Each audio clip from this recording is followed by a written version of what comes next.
Sekejap ni tuan sekalian, kita tengah share ke page-page yang lain. Kita mulakan lebih kurang dalam 1 minit lagi insya-Allah.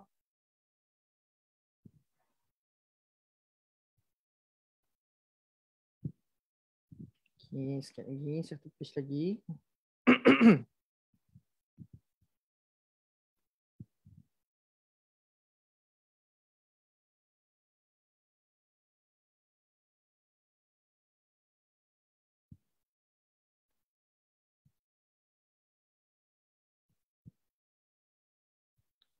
Okey.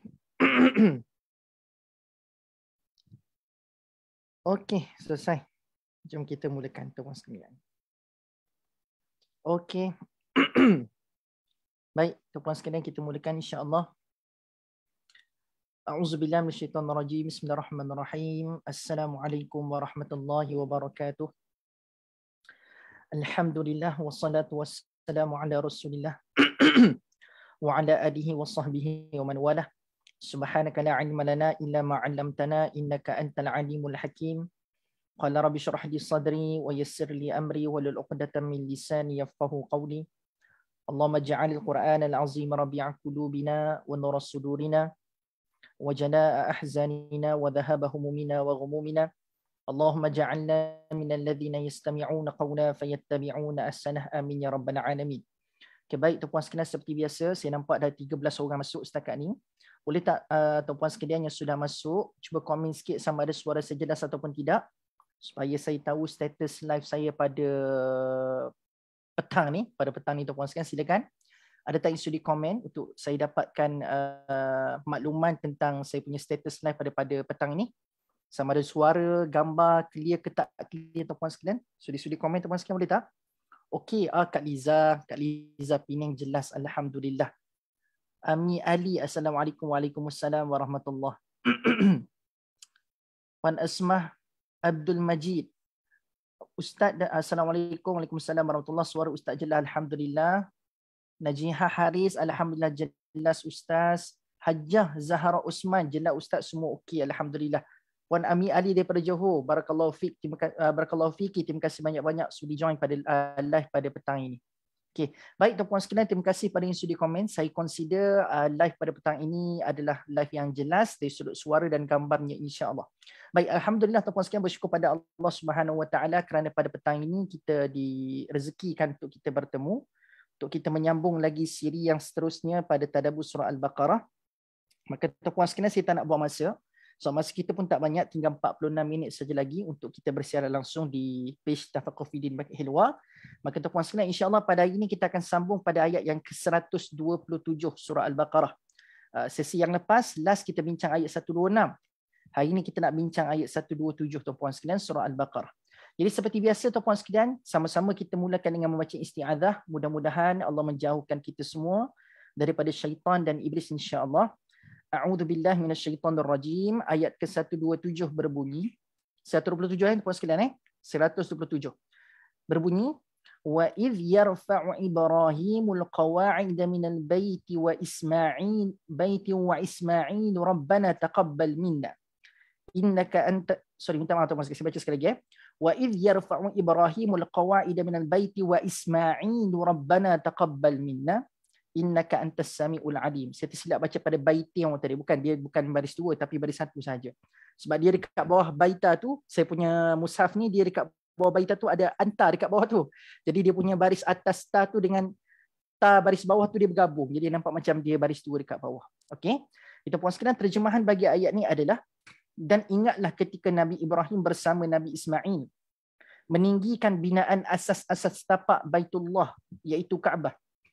Sambil keduanya berdoa dengan berkata, wahai Tuhan kami, terimalah daripada kami amal kami, sesungguhnya Engkaulah yang maha mendengar lagi maha mengetahui.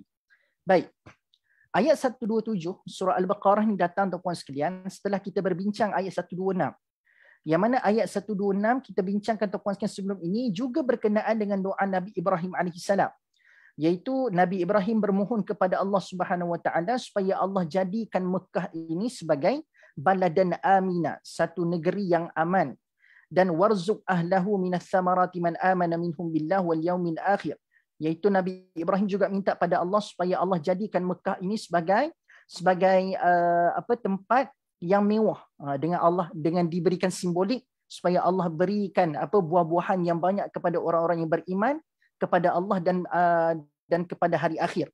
Maka tuan-puan sekalian, doa itu kita dah bincang pada sesi yang lepas. Cuma nak bagi tahu tuan-puan sekalian, rupa-rupanya dalam ayat 127 ni Allah masih lagi merakamkan Nabi Ibrahim alaihissalam berdoa kepada Allah Subhanahu Wa Taala.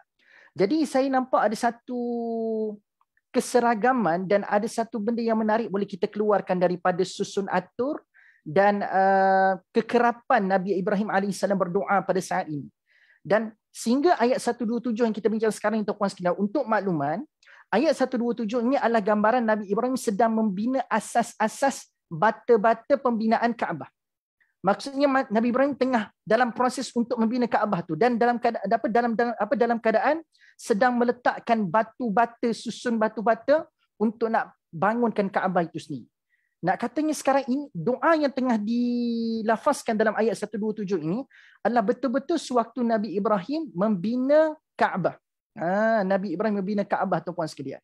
Dan apa yang saya nak sampaikan tuan-puan sekalian pada hari ini, rupa-rupanya bila kita bercerita tentang kota Mekah ataupun Kaabah tuan-puan sekalian, ketahuilah antara amalan yang sentiasa berlega-lega sewaktu pembinaan Kaabah dan pembinaan kota Mekah itu sendiri adalah Nabi Ibrahim sebagai pioneer tidak pernah putus untuk banyakkan berdoa kepada Allah Subhanahu Wa Taala. Jadi bila saya banyak mendapat jemputan tuan-puan sekalian untuk berkongsi tentang topik Mekah, Kaabah sebab dekat Hari Raya Aidil Adha ni tuan-puan sekalian kan, maka saya perasan satu benda, iaitu tuan-puan sekalian, di samping kita berbincang tentang manasik haji, tentang apakah kelebihan haji, apakah fadilat orang-orang yang mendapat haji mabrur dan sebagainya tuan-puan sekalian, yang tu saya nampak dah ramai orang kupas.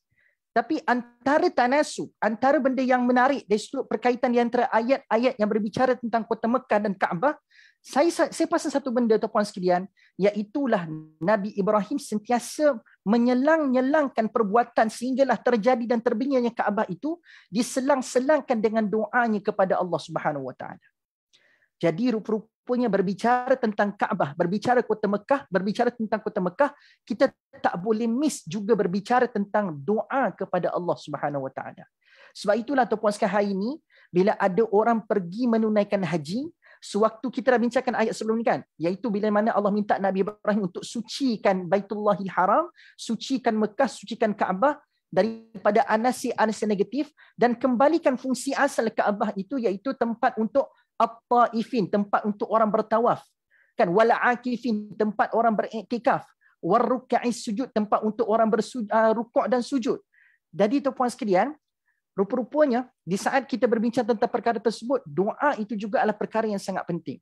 Sebab itu orang yang pergi ke haji tuan-puan sekalian pada hari ini, di samping dia bertawaf, ditawaf saja ke tuan-puan sekalian? Tak. Waktu tawaf tu kan kita ada bacaan-bacaan doa yang tertentu ataupun bacaan-bacaan doa yang kita boleh lafazkan sewaktu kita bertawaf. Sebab apa? Mengambil semangat Nabi Ibrahim alaihissalam waktu membangunkan Kaabah dan Mekah, tak pernah Nabi Ibrahim miss untuk banyakkan berdoa kepada Allah. Maka tuan-puan sekalian, berdekatan dengan Raya Haji ni, saya nak bawa satu sisi pandang yang jarang untuk orang keluarkan tuan-puan sekalian. Rupa-rupanya Hari Raya Haji ataupun cerita tentang Idul Adha perlu kita bangkitkan ataupun bugarkan semangat berdoa dengan banyak tuan-puan sekalian. Sebab itu yang kita selalu tertinggal bila mana kita menelusuri kisah Nabi Ibrahim membina Kaabah, membina kota Mekah, tuan-tuan dan puan-puan sekalian. Seperti mana kita nak bincang ayat 127 pada hari ini, again, sewaktu Nabi Ibrahim tengah duk meletakkan batu-batu untuk membina Kaabah, apakah yang selalu diratibkan oleh Nabi Ibrahim alaihissalam? Iaitu tuan-puan sekalian, okey, sebelum tu, sorry. Bukan Nabi Ibrahim saja ya tuan-puan sekalian yang disebutkan dalam ayat ini yang sedang membina asas-asas pembinaan Kaabah itu. So bukan Nabi Ibrahim buat seorang diri tuan-puan sekalian. Dalam ayat 127 kita akan berkenal-kenalan dengan satu lagi watak, iaitulah Nabi Ismail. So fahamlah kita waktu Nabi Ibrahim sedang membina Kaabah itu sendiri, maka ada individu kedua yang terlibat, iaitulah Nabi Ismail alaihissalam. Dan tuan-puan sekalian, Nabi Ibrahim ni ibarat macam chief architect lah. Dia macam ketua arkitek untuk pembinaan Kaabah. Tetapi Nabi Ibrahim tak buat seorang diri, tapi dia libatkan juga anak dia, tuan-puan sekalian. Jadi jelas kat sini, tuan-puan sekalian, Nabi Ibrahim alaihissalam bukanlah seseorang yang pandai beribadah semata-mata, bukanlah seorang yang selalu mengajak orang kepada agama semata-mata, tetapi Nabi Ibrahim sangat menitik beratkan pembinaan keluarganya sendiri. Aku duk ajak orang untuk pergi beriman kepada Allah, memuliakan masjid dan sebagainya, tetapi bagaimana dengan ahli keluarga aku sendiri? Maka Nabi Ibrahim sentiasa melibatkan ahli keluarganya dalam bab kerja-kerja agama. Hari ini tuan-puan sekalian, cuba kita tengok. Kalau kita nak refleksikan ataupun nak tadaburkan, bila mana Allah sebutkan nama Nabi Ibrahim pun nama Nabi Ismail pun terpalit dalam ayat 127 ni, maka refleksi saya tuan-puan sekalian adalah hari ini untuk penyampai-penyampai agama, pendakwah-pendakwah agama yang mungkin cemerlang di mata masyarakat. Mungkin kata-katanya memukau, orang suka tengok dia berperwatakan yang mudah disenangi, cara penyampaian yang yang diminati oleh ramai orang. Kadang-kadang dia adalah figuran yang sangat cemerlang tuan-puan sekalian di mata masyarakat. Tapi sebenarnya tuan-puan sekalian, untuk melihat kita ni benar-benar cemerlang ataupun tidak, cuba kita tengok dekat dalam rumah tu, kita ni dilihat cemerlang tak oleh ahli keluarga kita sendiri. Kadang-kadang kita dekat luar, Masya Allah, orang acknowledge banyak ilmu. Orang acknowledge ceramah yang bagus, isi ilmu yang mantap. Tetapi adakah praktis ilmu itu kita benar-benar lakukan sama juga seperti mana dekat dalam rumah? So kalau orang dekat dalam rumah, isteri kita, anak-anak kita boleh acknowledge, Abi ni betul-betul baguslah, seperti mana apa yang Abi sampaikan dekat luar tu sama je dengan apa yang Abi buat dekat rumah. Isteri kita pula bagi satu acknowledgement. Abang memang orang yang baik, yang sangat berbakti kepada ahli keluarga dan sangat berbakti kepada isteri. Maka tuan-puan sekalian, itulah sebenarnya piawaian kayu ukur yang cemerlang. Kita baik dekat luar tuan-puan sekalian, belum tentu baik dekat dalam rumah. Maka untuk nak cek kita betul-betul baik atau tidak, kita dengan ahli keluarga kita sendiri macam mana? Ada tak kita cuba juga untuk melibatkan ahli keluarga kita dalam bab kerja-kerja agama?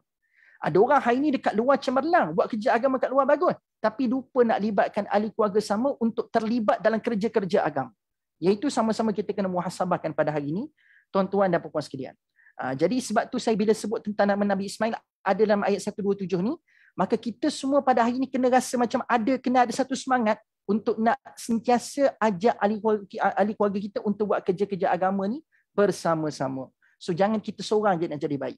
Biar sampai tahap jadi macam Nabi Muhammad SAW, iaitu bila Nabi Muhammad ni tuan-puan sekalian, dia banyak mengajak orang kepada agama. Cuba tengok ahli keluarga baginda sini macam mana.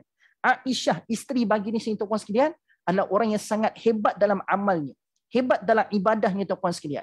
Bahkan merupakan perawi hadis yang sangat masyhur pada zaman itu tuan-tuan dan puan-puan sekalian. Maksudnya, Nabi hebat, isteri Nabi juga hebat. Sebab itulah kita pernah dengar satu hadis tuan-puan sekalian, orang yang paling baik adalah orang yang paling baik kepada ahli keluarganya tuan-puan sekalian, kan? Khairul li ahli, orang yang baik kepada ahli keluarganya tuan-puan sekalian. Sebab itu Nabi Ibrahim sedang melakukan praktis yang sama, iaitu mengajak dan melibatkan ahli keluarga untuk kerja-kerja agama dalam proses untuk menjadikan dia juga dilihat baik kepada ahli keluarganya sendiri.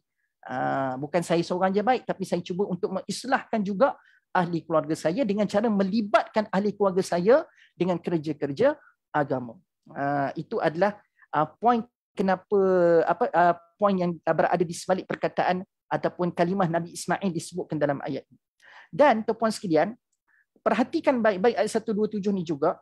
Dalam ayat ni, Nabi Ibrahim sedang membina Kaabah. Dan kita semua maklum tuan-puan sekalian, membina Kaabah itu adalah perintah daripada Allah Subhanahu Wa Taala, betul?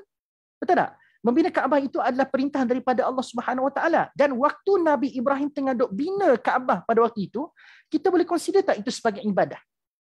Ibadah tak tuan-puan sekalian? Ibadah lah kan? Sebab Nabi Ibrahim pada saat ini sedang melakukan apa yang telah diperintahkan oleh Allah kepada baginda. Allah suruh Nabi Ibrahim bina Kaabah, tuan-puan sekalian, Nabi Ibrahim bina Kaabah. Maksudnya Nabi Ibrahim sedang dalam urusan menunaikan apa yang diperintahkan oleh Allah. Dalam erti kata lain, Nabi Ibrahim sedang melakukan ibadah yang telah diperintahkan oleh Allah. Jadi basically tuan-puan sekalian, kita boleh consider, dah dia buat perintah Allah. Dia sedang melakukan apa yang Allah suruh. So, absolutely, antara benda yang kita boleh letakkan dalam bentuk keyakinan, pasti diterima amalan dia ni. Pasti diterima ibadah dia ni. Sebab dia bukan buat benda yang bercanggahan dengan apa yang Allah suruh pun. Dia memang buat betul-betul yang Allah suruh kepada dia untuk buat. So kita boleh consider amalan dia confirm diterima oleh Allah. Tapi Nabi Ibrahim alaihissalam ajarkan kepada kita tuan-tuan sekalian, hidup beribadah ni dia tidak boleh ada satu sifat ataupun satu sikap yang namanya ujub. Remember di sikap dan kalau boleh jangan ada sampai bila-bila. Dalam beribadah, dalam hidup beribadah ni tuan-tuan sekalian tak boleh ada sifat ujub. Ujub ni apa dia tuan-tuan sekalian? Ujub ni apa? Ujub ni adalah satu perasaan kita rasa takjub dengan apa kita buat. Contoh, aku buat benda baik ni, takjub datang. Kita tengah solat, lepas tu kita rasa macam kembas mangkuk seorang diri tuan-tuan sekalian. Aku tengah solat ni baik aku. Nampak tak? Itu ujub. Merasakan diri sudah cukup baik dengan melakukan satu dua benda yang baik tuan-tuan sekalian. Dia sedekah sekali, baik aku ni. Ujub, ta'jub, dia datang daripada word yang sama, ujub dan ta'jub. Iaitu segala perkara kebaikan yang kita lakukan, hadir datang bersama-sama perasaan ta'jub. Konon-konon kita rasa macam, aku rasa aku dah jadi baik dah ni. Solat Zuhur tuan-puan sekalian, sebagai contoh, lepas ni nak solat Zuhur, lepas dah solat Zuhur dia rasa macam, aku dah baik dah ni. Kan? Dia solat subuh pagi tadi, aku dah baik dah ni. So tuan-puan sekalian, jangan kita ada satu perasaan confident dan yakin, walaupun kita sedang melakukan perintah yang Allah suruh kita buat, tuan-puan sekalian, dia tak boleh ada perasaan ujub seolah-olah macam dah baik dah ni. Dan yang lagi teruk tuan-puan sekalian, kita macam seolah-olah ada keyakinan aku tengah buat perintah Allah, confirm Allah terima amal aku. Itu juga salah satu bentuk ujub. Dia rasa macam aku buat apa Allah suruh, maka dia rasa macam confirm Allah terima amal aku ni. Hati-hati tuan-puan sekalian. Nabi Ibrahim ni tuan-puan sekalian seorang nabi melakukan perkara yang sangat besar pada waktu ini. Perintah Allah yang sangat besar pada waktu ini membina Kaabah. Tapi Nabi Ibrahim tak pernah miss. Sepanjang dia membina Kaabah dengan meletakkan batu-batu untuk membina Kaabah tadi tuan-puan sekalian, tak pernah Nabi Ibrahim miss untuk menyebutkan Rabbana taqabbal minna. Rabbana taqabbal minna. Rabbana taqabbal minna. Apa maksud doa ni tuan-puan sekalian? Nabi Ibrahim tak pernah putus minta pada Allah Subhanahu Wa Taala tuan-puan sekalian untuk diterima apa yang sedang dilakukan pada waktu itu. Maksudnya apa, tuan-puan sekalian? Nabi Ibrahim walaupun sedang melakukan perintah Allah Subhanahu Wa Taala, Nabi Ibrahim sendiri ada satu kepercayaan, ada je kebarangkalian amalan-amalan aku ni tak diterima oleh Allah. Maka aku ni nak tunjukkan yang aku ni sangat lemah, walaupun aku sedang melakukan perintah Allah, dan aku bukan penentu dosa dan pahala, maka aku sebagai hamba kena berharap pada Allah, kena mohon pada Allah supaya Allah terima amal yang aku buat pada saat ini. Nabi Ibrahim ajarkan kepada kita buat amalan besar ke kecil ke, dan apa jua bentuk perintah Allah Subhanahu Wa Taala, jangan lupa untuk berharap supaya Allah terima amal kita. Kenapa tuan-puan sekalian? Sebab apa?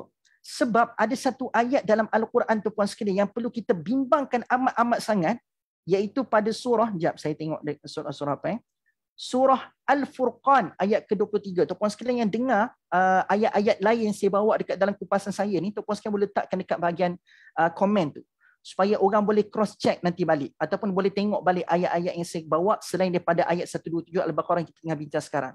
Sekarang ni kita nak tengok sekejap surah Al-Furqan ayat 127. Jadi kenapa kita kena betul-betul berusaha, kalau boleh kita buat amalan ni, jangan lupa untuk berdoa pada Allah, Rabbana taqabbal minna. Ini sunnah para Nabi. Nabi Ibrahim tuan-puan sekalian, bapa para anbiya tuan-puan sekalian mengajarkan kepada kita buat amal, walaupun amal itu disuruh oleh Allah, jangan lupa berharap untuk minta Allah terima amalan kita. Kenapa? Sebab dalam ayat 23 surah Al-Furqan Allah bagi tahu akan ada keadaan-keadaan sebegini, ataupun akan ada nasib-nasib sebegini kepada orang yang beramal dan beribadah. Iaitu macam mana? Wa qadimna ila ma amilu min amalin faja'alnahu haba'an manthura. Terjemahan. Dan kami tujukan perbicaraan kepada apa yang telah mereka kerjakan dari jenis-jenis amal mereka yang mereka pandang baik, lalu kami jadikan dia terbuang sebagai debu yang berterbangan. So dalam ayat ini Allah bagi tahu puan-puan sekalian, dia orang ni ada buat amilu mina amalin. Dia ada buat amal yang sangat banyak tuan-puan sekalian daripada amal-amal yang baik, dan mereka nampak dan mereka tahu apa yang mereka buat tu amal yang baik. Tapi kata Allah tuan-puan sekalian, waktu mereka datang kembali kepada Allah nak tunjukkan amalan tu dan mengharapkan balasan baik kepada amal yang mereka buat, tiba-tiba kata Allah faja'alnahu haba'an manthura. Maka pada waktu itu Allah jadikan amal yang baik mereka buat itu tiba-tiba berubah menjadi debu yang berterbangan. Jadi ini adalah ayat yang menjadi bukti jelas tuan-puan sekalian, ada sahaja amal-amal baik yang dilakukan oleh manusia tetapi tidak diterima oleh Allah dalam bentuk gambaran ataupun metafora yang Allah bawa, pada waktu itu amalannya akan berubah menjadi debu yang berterbangan. So tafsiran ayat 23 Al-Furqan ni cerita pasal apa? Kenapa ada amalan yang boleh berubah jadi sebegini? Kenapa tiba-tiba amalan berubah menjadi debu yang berterbangan? Kenapa? Allah ni tak appreciate ke amal baik saya buat pada hari ni? Tak. Dia bukan sebab Allah tak appreciate amal baik kita buat pada hari ini, tuan-puan sekalian. Sebabnya, kenapa amal ini telah berubah menjadi debu yang berterbangan? Sebabnya adalah sebab orang ini melakukan amalan dalam keadaan tidak ikhlas dan mereka melakukan amalan dengan dia ada perasaan ujub tu, tuan-puan sekalian. Macam tadilah. Dia rasa-rasa. Dia agak-agak, Allah terima ni amal saya ni. Nampak tak? Ujub. Dia takjub dengan benda yang dia buat. Dia rasa macam baik dah ni aku buat ni. Allah terima ni. Satu. Yang kedua, dia lakukan, tuan-puan sekalian, dalam keadaan tidak ikhlas. Dia lakukan dalam keadaan sebab ada benda lain selain daripada Allah. Dia lakukan benda itu. Ada sebab lain selain daripada Allah. Dia lakukan perkara itu. Sepatutnya amalan itu dikira ikhlas. Bila mana, tuan-puan sekalian, dia lakukan satu amal itu bulat tekadnya kerana Allah Subhanahu Wa Taala semata-mata. Semata-mata, tuan-puan sekalian. Okay, ada tak contoh lain, tuan-puan sekalian? Kalau dalam ayat Al-Furqan ayat 23 ni kita perasan bahawasanya ada amalan yang berubah menjadi debu.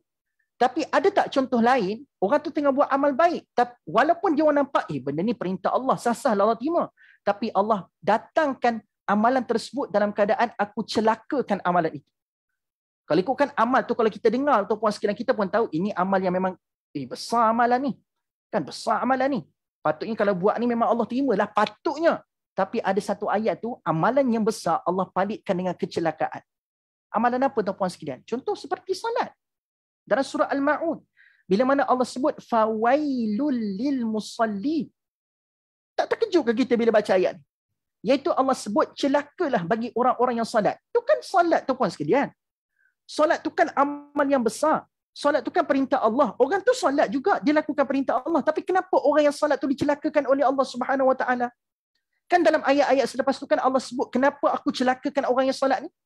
Dia bukan tak solat, tuan-puan sekalian. Dia solat. Tapi kenapa mereka dicelakakan, tuan-puan sekalian?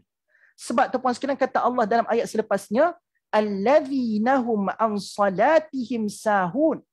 Iaitulah, tuan-puan sekalian, orang-orang yang salat, tetapi tuan-puan sekalian, di luar salatnya, dia tidak menjadi orang-orang yang membenarkan fungsi salat dan matlamat salat. Sebab matlamat salat itu adalah kaedah untuk Allah jaga daripada perkara-perkara mungkar. Tuan-puan sekalian. Tapi luar salat dia, tiba-tiba dia menjadi orang yang lalai dan leka. Tiba-tiba sepatutnya salat itu adalah bekalan untuk dia kekal konsisten dalam keadaan mood yang baik dan rasa nak buat baik sementara menanti solat yang seterusnya. Tapi tidak, tuan-puan sekalian. Lepas dia solat tu, an salatihim sahun. Di luar solatnya, bukan fi salatihim. Sebab kalau dalam solat tu yang lalai dan leka, tuan-puan sekalian, Allah akan sebut fi salatihim. Tapi bila Allah kata an salatihim, maka ayat ini merujuk kepada perkara yang berlaku di luar solat. Di luar solatnya. Maksudnya dia lalai dan leka di luar solatnya, tuan-puan sekalian. Maka, tuan-puan sekalian, kena hati-hati. So ada orang yang dicelakakan walaupun dia solat sebab dia ni leka dan lalai di luar solat. Dia tidak menjaga peribadi dan akhlaknya selepas dia menunaikan solat. Kalau dia solat, sepatutnya dia perlu berusaha menjaga dirinya daripada perkara-perkara mungkar. Sepatutnya begitu. Itu satu golongan pertama yang dicelakakan walaupun dia solat. Dan yang kedua ni, tuan-puan sekalian, na'udzubillah, kita termasuk dalam golongan kedua. Iaitu, tuan-puan sekalian, allazina hum yura'un. Dia solat, tapi tengok, yang ni saya kata yang jadi haba'an manthura tadi tu, iaitu amalan mereka berubah menjadi debu yang berterbangan. Sebab apa? Sebab dia tu solat, alladzina hum an salatihim sahun, alladzina hum yura'un. Tetapi dia nak yura'un, dia nak orang tengok dia solat. Dia solat tu bukan kerana Allah, tuan-puan sekalian, tetapi dia solat tu kerana dia nak biar orang nampak dia tu solat. So dia bukan buat kerana Allah dah tu. Dia buat kerana nak ya orang tengoklah aku solat ni.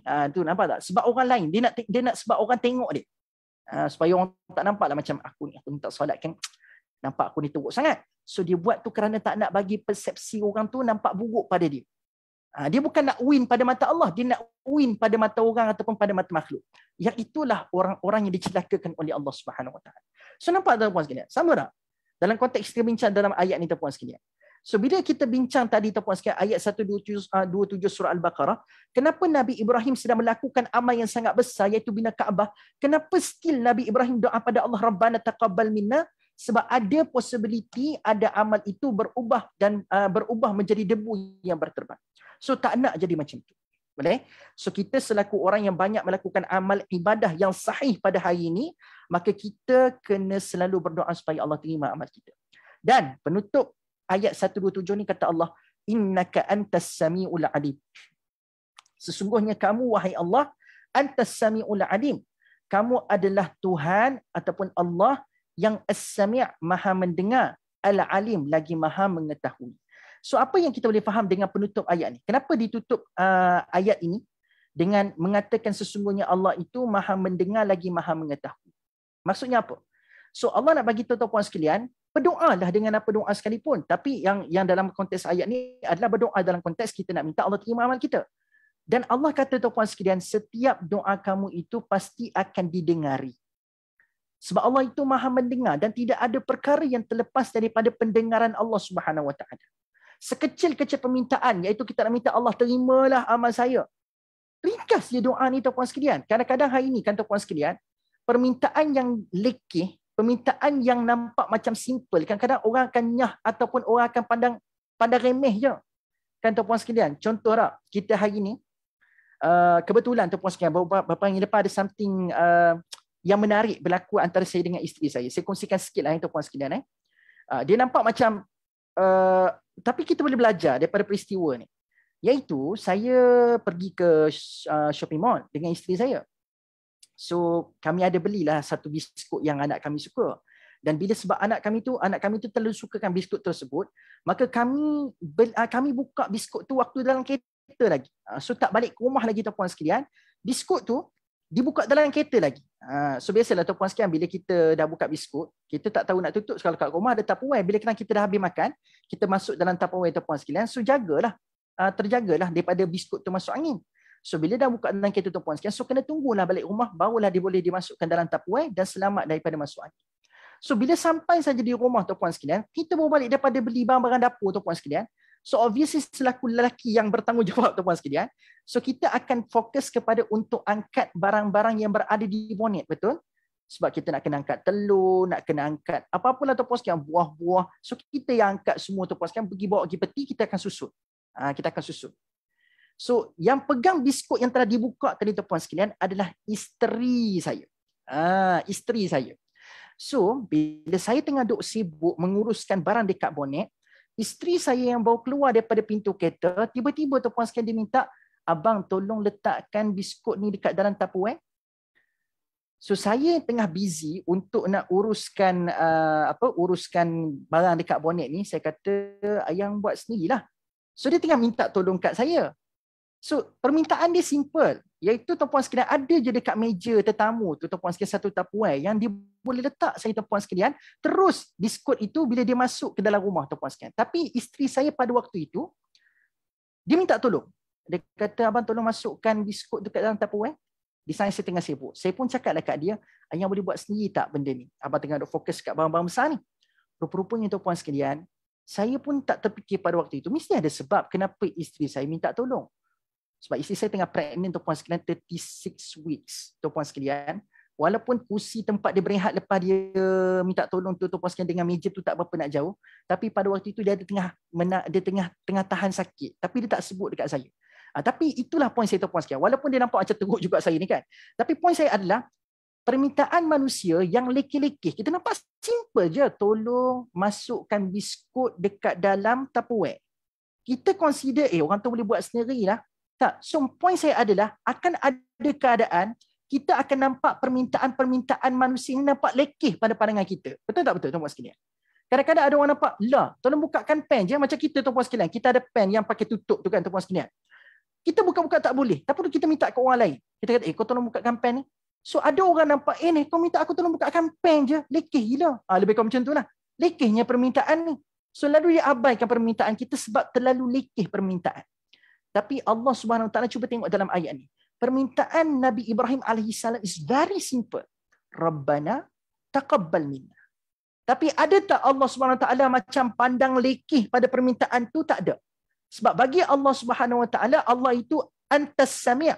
Allah itu maha mendengar, tuan-tuan sekalian. Maha mendengar. Maksudnya permintaan kamu tu walaupun sikit, walaupun simple, walaupun ringkas, ketahuilah Allah itu dengar setiap permintaan kamu. Jangan pernah rasakan, ya Allah, aku minta, ya Allah rahmatilah aku. Simple sangatlah doa aku ni. Lalu dia rasa macam, macam lekeh sangatlah pula doa aku ni bila minta, ya Allah rahmatilah kami, ya Allah rahmatilah kami. Ketahuilah tuan-puan sekalian, sesimpel doa tuan-puan sekalian minta pada Allah, ya Allah rahmati kami, ataupun dalam bahasa Arab, ya Allah irhamni, rahmatilah aku ya Allah. Ketahuilah doa simple pendek macam tu pun Allah akan dengar. Allah akan dengar. Dan bagi Allah Subhanahu Wa Taala, tuan-puan sekalian, tak pernah ada doa yang dianggap ringkas dan lekeh. Tak ada.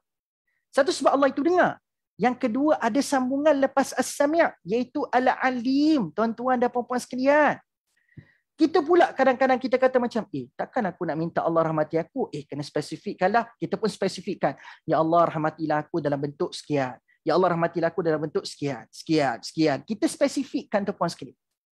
Kita pula tak percaya, aku sebut simple sangat. Allah tahu ke sebenarnya aku nak minta rahmat ni dalam bentuk yang bagaimana? Kan? Macam mana? Sebab mungkin rahmat tu datang dalam bentuk kesihatan. Mungkin rahmat tu datang dalam bentuk harta benda. So dia pula rasa macam, aku kena spesifikkan, takut-takut Allah tak tahu. Tak, tuan-puan sekalian. As simple as minta Allah rahmati kita, walaupun kita tak sebut, tuan-puan sekalian, ya Allah rahmati aku dalam rezeki aku. Ya Allah rahmati aku dalam kesihatan aku. Walaupun tak sebut that part, kesihatan ke rezeki ke harta ke, ketahuilah Allah ada satu lagi sifat selepas as-sami', iaitulah al-alim, tuan-tuan dan puan-puan sekalian. Iaitu Allah tu Maha mengetahui. Maksudnya apa? Walaupun seringkas irhamni ataupun seringkas Rabbana taqabbal minna, maka Allah Subhanahu Wa Taala telah tahu. Satu, Allah dengar. Yang kedua, Allah tu tahu apa aspek yang perlu aku makbulkan pada doa yang ringkas begitu. Nabi Ibrahim tak perlu spesifikkan, ya Allah aku tengah buat Kaabah ni. Ya Allah terima amal ni. Tapi aku sebenarnya nak minta juga kau terima amal-amal aku yang lepas ni. So walaupun Nabi Ibrahim tak perlu sebut amal yang mana nak minta diterima tu, Allah consider apa yang kamu tak sebut dalam hati kamu tu pun aku tahu. Sebab tu dalam surah Al-Mulk kita selalu baca tu puan sekalian, wa asirru qaulakum aw ijharu bih. Cara Allah mendengar apa yang kita sebut secara jahar dan apa yang kita terdetik dalam hati tuan-puan sekalian. Bagi Allah mendengar kedua-dua keadaan ni, bagi Allah sama je. Bagi manusia tuan-puan sekalian, dia boleh dengar benda yang terjahar, benda-benda yang terzahir. Tapi benda dekat dalam hati, manusia tak boleh dengar. Tapi Allah Subhanahu Wa Taala mendengar zahir doa kita dan mendengar juga apa yang dekat dalam hati yang tak terzahir pada doa kita. Itulah Allah. So, apa yang kita belajar paling besar dekat sini tuan-puan sekalian? Maksudnya permintaan yang paling berbaloi sekarang ini adalah permintaan pada Allah. So bila kita minta pada Allah, Allah dengar apa yang kita zahirkan pada doa, pada lafaz doa tu, dan Allah juga mendengar dan tahu apa yang kita tak terzahir dan tak terlafaz dengan doa kita. Itu mahalnya doa pada Allah. Tu pun ada lagi manusia yang masih merasakan minta dekat makhluk tu lagi berbaloi. Dengan makhluk kita minta benda yang kita terzahir dan terlafaz je. Kita nak minta benda tu, dapatlah benda tu. Tapi dengan Allah minta benda tu, yang lain-lain yang tak tersebut pun Allah bagi sama. Macam? Mana lagi berbalik? So ayat 127 surah Al-Baqarah tuan-puan sekalian, kita belajar banyak benda. Iaitu tuan-puan sekalian, satu, kita kena ikhlas dalam beribadah. Ini tadabbur lah, refleksi. Apa kita kena buat lepas ni? Kita kena ikhlas dalam beribadah. Dan tuan-puan sekalian, kita kena minta pada Allah, jadilah orang yang selalu berharap kepada Allah supaya Allah terima amal kita. Jangan ada ujub. Ini juga tindakan kita. Jangan ada ujub. Ataupun dalam bahasa mudah tuan-puan sekalian, jangan kita macam bajet-bajet je. Ataupun bajet-bajet bagus. Gitu. Kita buat amal, kita rasa macam kita dah bajet bagus. Jangan ada perasaan sikap bajet bagus. Ujub ni dalam bahasa mudah, bajet bagus lah. Jangan rasa takjub dengan amal yang kita buat. Sebab akhirnya penilaian pada amal kita tu bukan kita sendiri, tapi penilaian pada amal ibadah kita tu adalah Allah Subhanahu Wa Taala. Itu tanda kita sedar kita ni hamba dan Allah tu Tuhan. Jangan kita jadi panel penilai kepada amal kita. Biar Allah yang menilai amal kita tuan-puan sekalian. Nah, sebab tu hari ni kita jangan selalu judge. orang, contoh macam orang tu buat satu kebajikan kat kita. Kita pula duk jadi panel penilai. Kau ni ikhlas ke? Tu okay, ikhlas ni. Nampak muka macam tak ikhlas je. Berlaku tak begitu tuan-tuan sekalian? Berapa ramai hari ni tuan-tuan sekalian yang nak ambil kerja Allah Subhanahu Wa Taala, nak jadi panel penilai, bahkan panel pengkritik kepada amal-amal manusia. Contoh dia buat satu amal kat kita tuan-tuan sekalian, tiba-tiba kita persoalkan keikhlasan dia. Jangan ambil kerja Tuhan. Jangan ambil kerja Tuhan. Jangan ambil kerja Tuhan tuan-tuan sekalian. So kita punya tugas adalah kita beramal dan kita kena minta pada Allah untuk terima amal kita. Dan tuan-tuan sekalian, satu lagi saya lupa. Amal-amal yang diterima ni tuan-tuan sekalian adalah amal-amal yang kita yakini perkara itu telah disuruh dalam nas yang qat'i daripada Al-Quran dan As-Sunnah. Sebab bila Nabi Ibrahim minta pada Allah untuk terima amal, maksudnya apa? Maksudnya kuasa untuk amal itu diterima itu terletak pada Allah. Dan tuan-tuan sekalian, waktu Nabi Ibrahim untuk bina Kaabah ni, siapa yang bagi kaedah, kawaid untuk nak bina Kaabah ni? Adakah Nabi Ibrahim fikir sendiri? Tak. Nabi Ibrahim tuan-tuan sekalian, waktu dia bina Kaabah ni, kan Allah kata wa idh yarfa'u Ibrahimul qawaida minal bait. Maksudnya Nabi Ibrahim telah diberikan kaedah macam mana nak bina Kaabah. Maksudnya bina Kaabah tu bukan ikut kepala Nabi Ibrahim sendiri, tapi semua kaedah itu telah diajarkan oleh Allah. So bila dia praktis kaedah yang Allah suruh dia buat, maka pada waktu itulah Nabi Ibrahim minta pada Allah, aku dah praktis dah semua kaedah ni, maka taqabbal minna, terimalah amal ni. Maksudnya sebelum minta Allah makbul doa, terlebih dahulu Nabi Ibrahim follow kawaid yang Allah telah beri. Siapa bagi? Allah bagi. Bukan kawaid akal fikiran, bukan kawaid rasa-rasa, bukan kawaid agak-agak. Dia follow kawaid yang Allah dah bagi. Dengar baik-baik poin. Ramai orang harap, Ustaz, saya dah buat amal banyak dah ni. Ni kita buat amal. Tapi bila tanya amal mana yang kamu duk amalkan tu? Adalah saya rasa amal ni baik ni. Dia rasa-rasa amal tu baik. Daripada mana kamu ambil amal ni? Rasa-rasa dah ustaz tu duk cerita amal tu. Saya rasa-rasa amal ni pun baik, saya pun buat lah.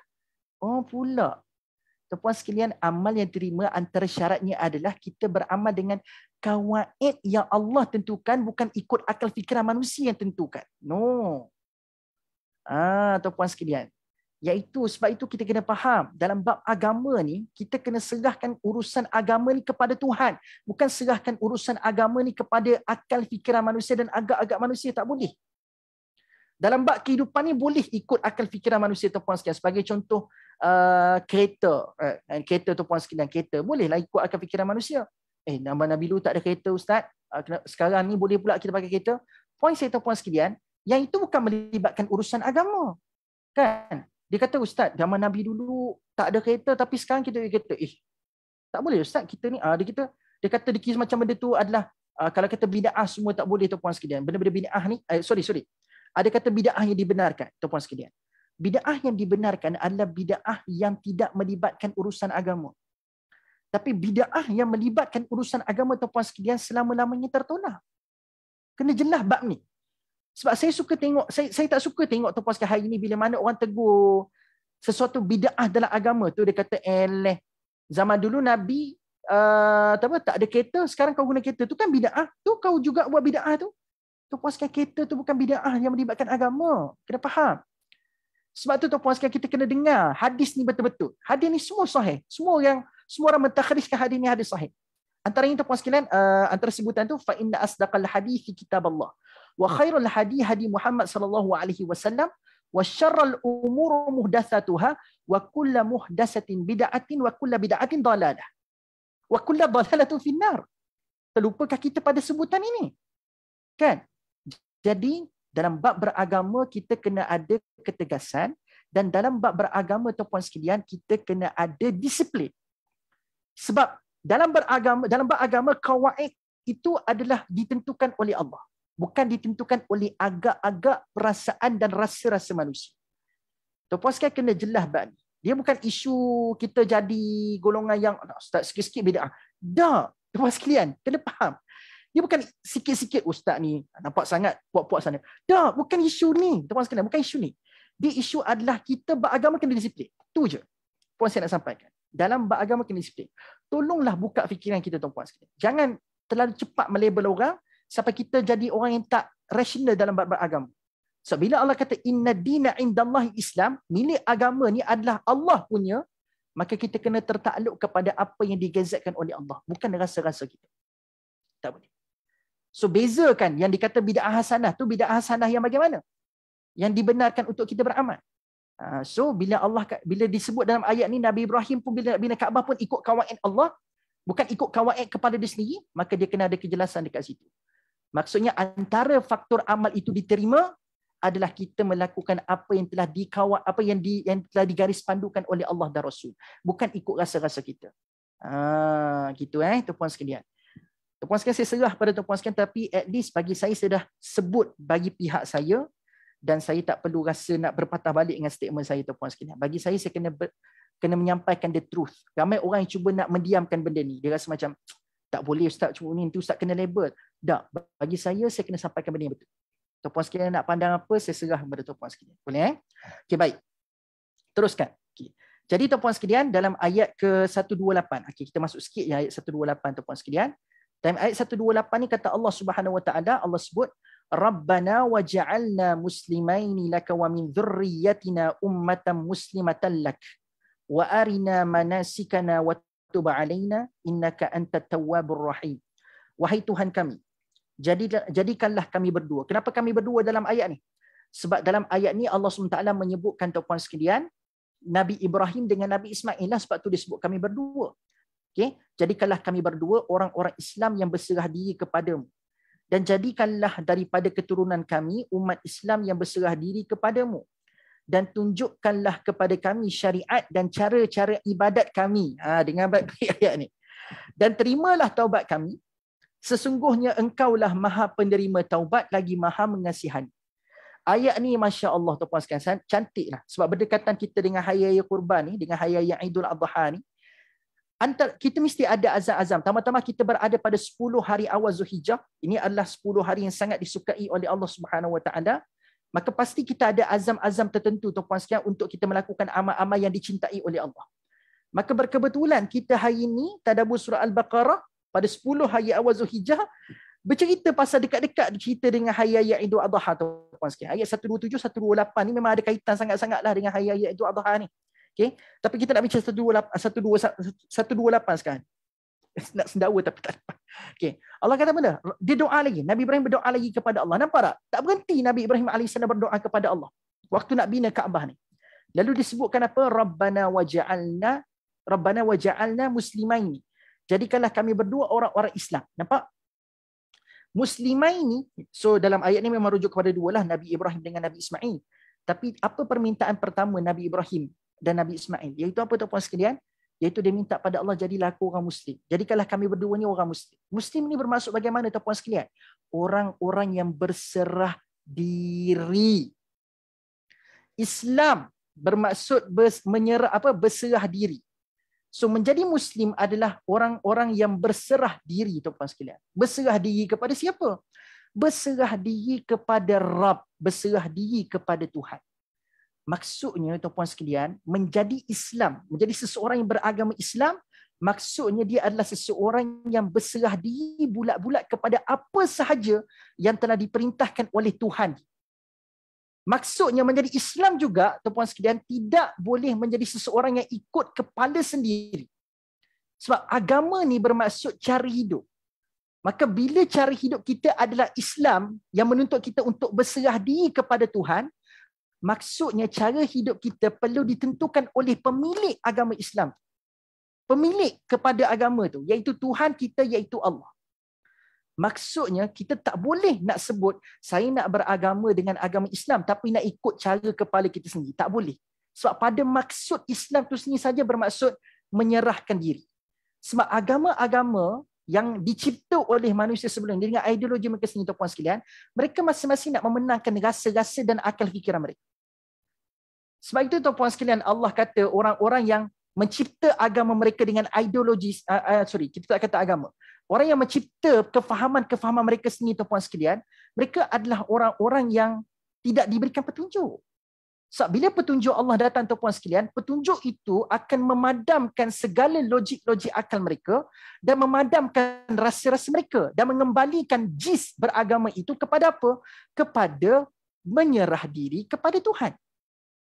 Sebab ideologi-ideologi agama-agama ciptaan manusia tuan-puan sekalian banyaknya ranap sebab rasa-rasa dan ikut akal fikiran sendiri. Tapi hebat agama Islam tuan-puan sekalian, dia membawa kita kepada disiplin. Saya kena patuh kepada Tuhan. Saya kena patuh kepada Tuhan. Itulah asal makna Islam itu. Sebab tu Nabi Ibrahim minta pada Allah, Rabbana waja'alna muslimaini laka wa min dzurriyyatina. So dia minta jadi Muslim dulu tuan-puan sekalian. Maksudnya biar aku ni betul-betul serah diri padamu ya Allah. Sebab itu tuan-puan sekalian, bila Nabi Ibrahim diminta oleh Allah Subhanahu Wa Taala untuk menyembelih Nabi Ismail, tu siapa yang perintahkan tuan-puan sekalian? Allah. Nabi Ibrahim beragama dengan agama apa? Agama Islam. Islam ni maksudnya apa? Menyerahkan diri, berserah diri kepada Allah. Maka tuan-puan sekalian, kalau Nabi Ibrahim dia lebihkan akal fikiran dia, iaitu dia lebihkan rasional akal dan pemikiran dia, logik dia, maka dia boleh saja melawan Allah pada waktu itu. Dia betul ni. Tak logik, ya Allah, kau suruh aku untuk sembelih anak. Aku nak tunggu anak ni pun dah tunggu lama. Tiba-tiba kau nak suruh aku sembelih anak ni. Tu kalau Nabi Ibrahim follow logik akal fikiran. Seperti mana kebanyakan agama-agama ciptaan manusia yang lain tuan-puan sekalian, duk menangkan rasional dan logik akal. Tapi dah nama pun agama ni namanya Islam, berserah diri. So apa yang Allah suruh tuan-puan sekalian, submit yourself to Allah. Serahkan bulat-bulat kepada Allah. Sebab itu tuan-puan sekalian, banyak nabi-nabi ni dia perlihatkan contoh how to submit. Maksudnya beragama, menganuti agama Islam tu adalah maksudnya berserah kepada Allah. Dan tak pernah bila kamu berserah kamu akan jadi lemah, dan tak pernah kamu berserah tuan-puan sekalian kamu akan jadi orang-orang yang dilihat macam mengorbankan jiwa, mengorbankan diri kamu. Tak pernah. Allah sentiasa tunjukkan dalam Quran banyak nabi-nabi yang berserah. Akhirnya tuan-puan sekalian mereka mendapat kejayaan yang besar selepas itu. Betul tak? Contoh, Nabi Ibrahim AS berserah menerima apa yang telah diperintahkan oleh Allah kepada dia. Akhirnya Allah gantikan Nabi Ismail dengan satu binatang sembelihan yang sangat-sangat enak untuk dinikmati. Sangat-sangat besar, sangat-sangat hebat, sangat-sangat indah. Tubuhnya dan sebagainya. Tuan-puan sekalian. Nak katanya apa? Tak pernah Allah tunjukkan orang-orang yang berserah kepada agama dan kepada Allah ni dia akan terkorban dan sia-sia dia punya penyerahan. Tak. Penyerahan kepada Allah pasti berganti dengan keindahan dan kecantikan. Keindahan dan kecantikan lah tuan-puan sekalian. Itu maksudnya. Okay? Sama juga dengan Nabi Musa. Bila Nabi Musa AS diperintahkan oleh Allah Subhanahu Wa Taala, idhab ila fir'auna innahu tagha. Kalaulah Nabi Musa ini adalah orang yang suka ikut logik akal dia, aku ni dah larikan diri daripada Firaun ni dekat 10 tahun. Aku larikan diri dekat Madian 10 tahun aku selamat dekat sana. Tiba-tiba aku dekat lembah tua dengar suara dan suara tu mengaku diri sebagai Allah Subhanahu Wa Taala sebagai Tuhan aku. Dan sekarang ni Tuhan aku minta aku kembali ke Mesir berjumpa dengan Firaun. Kalau Nabi Musa guna logik akal tuan-puan sekalian, tak patut. Ini macam cubaan membunuh diri. Aku ni dah larikan diri sebab dia orang tu nak bunuh aku, nak tangkap aku, nak bunuh aku. Aku dah selamat 10 tahun daripada mereka. Sekarang ni kau suruh aku pergi masuk Mesir balik, jumpa dengan Firaun, macam serah diri lah. Macam hulu tengkuk untuk disembelih. Kalau Nabi Musa utamakan akal fikiran dia tuan-puan sekalian, nescaya dia tak pergi dah berjumpa dengan Firaun untuk bersihkan Firaun dan berdakwah kepada Firaun. Tapi sebab nama agama Nabi Musa itu adalah Islam tuan-puan sekalian, yang bermaksud menyerahkan diri bulat-bulat kepada Allah, maka apa sahaja yang diperintahkan oleh Allah is become absolute. Saya kena buat. Saya kena serahkan diri pada Allah. Urusan lepas tu Allah lagi tahu. Aku tak berhak untuk nak menentukan apa yang bakal berlaku pada masa depan. Aku tak boleh overthinking. Sebab dalam beragama, aku kena belajar untuk menjadi hamba yang just submit myself to Allah 100%. 100%. Just 100%. Boleh faham setakat ni tuan-puan sekalian? So sebab itulah permintaan nampak macam minta jadi Muslim lah simpelnya doa ni. No. It's not as simple as that. Dia tidak semudah seperti mana tuan-puan sekalian faham tentang minta jadi seorang Muslim. No. Menjadi seorang Muslim yang sebenar adalah kita betul-betul memakai jersey hamba dan betul-betul berserah kepada Allah. Sebab tu orang Islam selalu disuruh oleh Allah untuk infak kan tuan-tuan sekalian. Tapi kalau ikut rasional akal kita, infak ni mengurangkan harta. Tapi orang yang Islam dan dia dengar perintah infak, dia pasti akan menyerahkan urusan tu bulat-bulat kepada Allah. Bila Allah suruh aku infak, maksudnya bukan akan mengurangkan harta. Aku yakin segala perintah Allah yang Allah minta aku menyerahkan diri tu, dia tak akan pernah menyebabkan aku ni jadi lemah dan akan terkorban. Pasti ada kebaikan di sana. Sebab apa tuan-tuan sekalian? Kenapa saya kata kebaikan? Islam menyerah diri, maksudnya menyerahkan diri. Tapi pada perkataan Islam tu sendiri ada perkataan salim, iaitu sejahtera. Maksudnya tuan-tuan sekalian, gabungkan semua makna Islam tu, orang yang menyerahkan diri bulat-bulat kepada Allah, pasti akhirnya akan menemui kesejahteraan. Sebab itu lafaz kita nak ucapkan tuan-tuan sekalian kepada orang, bila kita bertemu dengan seseorang, kita ucapkan apa tuan-tuan sekalian? Salam sejahtera. Dalam sebutan apa? Assalamualaikum. Maksudnya orang yang menyerahkan diri bulat-bulat kepada Allah, dia takkan lemah dan takkan terkorban. Sebab apa? Orang yang serah diri kepada Allah bulat-bulat, dia akan menemui kesejahteraan itu. Dan tuan-tuan sekalian, bukan kebetulan. Dan Allah sebutkan juga dalam ayat lain, beruntunglah orang yang datang kepada Allah. Atallah, dekat akhirat nanti bila dia kembali kepada Allah, datang bertemu Allah. Atallaha biqalbin salim. Beruntunglah mereka datang kepada Allah dalam keadaan qalbun salim. Hatinya sejahtera. Islam, salam, salim. Tak pernah mengakibatkan kita terkorban dan lemah. Sentiasa Allah bawakan orang yang menyerahkan diri bulat-bulat kepada Allah kepada sejahtera itu tuan-tuan sekalian. Bukankah itu yang kita dambakan? Kesejahteraan, hati yang sejahtera, hati yang tenang. Itulah Islam tuan-tuan sekalian. Okey? Kita berhenti sampai muslimah ini dulu. Saya nak minta kalau warga Tafakur Fiddin ni tolong catat. Ustaz baru bincang sampai muslimah ini saja. Laka wa min dzurriyyatina tu tak habis bincang lagi. So sebab kita punya masa pun dah tamat. So kita berhenti kat muslimah ini. Maka tuan-puan sekalian, so far so good tuan-puan sekalian. Dapat tangkap tak pengisian dan perkongsian pada hari ini? Kalau tuan-puan sekalian dapat faham sesuatu, boleh komen tak tuan-puan sekalian dapat faham sesuatu? Okey tak okey? Tuan-puan sekalian perkongsian pada hari ini. Mengubah tak cara pandang kita kepada dalam beragama? Okay? So it's not issue of kita bertegas nampak sikit-sikit tak boleh. No. Sebab kita kena faham dalam beragama ni itulah konsepnya. Kita tunduk pada Allah, bukan Allah tunduk pada kita. Pemikiran kita tertunduk depan Allah, bukan Allah tunduk pada pemikiran kita. Harapnya tuan-puan sekalian dapat faham konteks yang saya nak sampaikan pada hari ini. It's not about saya terlalu tegas sangat, sikit-sikit tak boleh. No. Saya sekadar nak kita kembali kepada track beragama yang betul. Dan track asas beragama yang betul. Berbicara tentang Aidul Adha, Kaabah dan Mekah tuan-puan sekalian, inilah asasnya. Kembali beragama dengan agama yang betul. Dengan asas dan disiplin yang betul. Itulah Islam. Itulah Islam. Akhirnya tuan-puan sekalian, pada ceramah saya ke, pada pendengaran tuan-puan sekalian pada ceramah saya pada hari ini, yang kita kena harapkan adalah Rabbana taqabbal minna. Okay? Mungkin ada orang tak setuju, mungkin ada orang tak terima. Tetapi yang paling penting adalah tuan-puan sekalian, Rabbana taqabbal minna.